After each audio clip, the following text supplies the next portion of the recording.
మనం చూడబోతున్నటువంటి సైటు ఇది మనకు 30 గుంటల సైట్ అండి.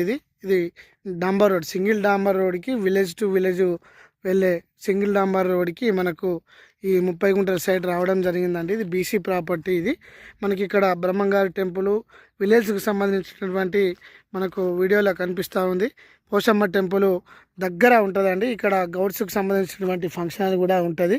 ఇది మంచి ప్రాపర్టీ అనే చెప్పుకోవచ్చు.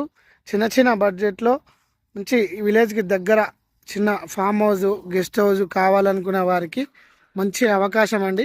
మనకు వీడియోలో కనిపిస్తుంది ఈ విలేజ్కు సంబంధించినటువంటి శివాలయం టెంపుల్ అండి. ఇది శివాలయం టెంపుల్కు ఒక 100 మీటర్స్ దూరంలో మనకు ఈ సైట్ రావడం జరిగింది. ఫరుగుంట వచ్చేసి మనకు 2 లక్షలు చెప్తున్నారండి. కొద్దిగా తగ్గే అవకాశం ఉంటుంది, తగ్గుతుంది కూడా. మనకు సిద్దిపేట కరీంనగర్ రాజీవ్ రహదారికి ఒక 500 కిలోమీటర్స్ అంటే half kilometre, 500 metres, half kilometre డిస్టెన్స్లో మనకు ఈ సైట్ రావడం జరిగిందండి. కొద్దిగా డౌన్లో ఉంటుంది, మట్టి పోసుకోవాలి. చిన్న మోతి చెట్లు ఉన్నాయి. మంచి ప్రాపర్టీ అండి. ఇది తక్కువ రేట్లో మనకు ఈరోజు రావడం జరిగింది. ఇక్కడ నుంచి గ్రామ పంచాయతీ ఒక 300 మీటర్స్ దూరంలో ఉంటుందండి. మనం ఇప్పుడు ల్యాండ్లోకి వచ్చినామండి. ఇది ల్యాండ్, ఇది మంచిగా 2 దిక్కుల రోడ్ ఉంటుంది. ఇటు ఈస్ట్ ఫేసింగ్ అండి. మెయిన్ ఏంటంటే మనకు డాంబర్ రోడ్ వచ్చేసి ఈస్ట్ ఫేసింగ్ ఉంటుందండి. సగం మంచిగా ప్లేన్ ల్యాండ్ ఉంది మనకు కనిపిస్తుంది. కొద్దిగా చెట్లు ఉంటాయి, ఖర్చు పెట్టుకొని తీసేసుకోవాలి.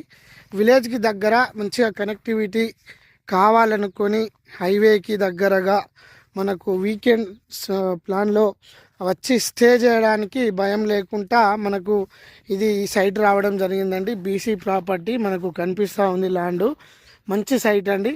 మనకు ఇక్కడ వీడియోలో జూమ్ చేసి చూసినట్లయితే మనకు గౌడ్స్కి సంబంధించినటువంటి ఎల్లమ్మ టెంపుల్, మంచి పెద్ద ఫంక్షన్ హాల్ కూడా మనకు దగ్గర ఉంది. ఈ ఫంక్షన్ హాల్ ఒక 200 మీటర్స్, అవతల ఒక 200 మీటర్స్ రాజీవ్ రహదారి అండి. మనకు మంచి సైట్ ఇది, విలేజ్కి దగ్గర ఉంది. చాలా మంచిగా ఉంటుందండి సైటు. కేవలం గుంటకు 2 లక్షలు చెప్తుర్రు. స్మాల్ నెగోషియేషన్ ఉంటుంది. మంచి సైట్ అండి ఇది.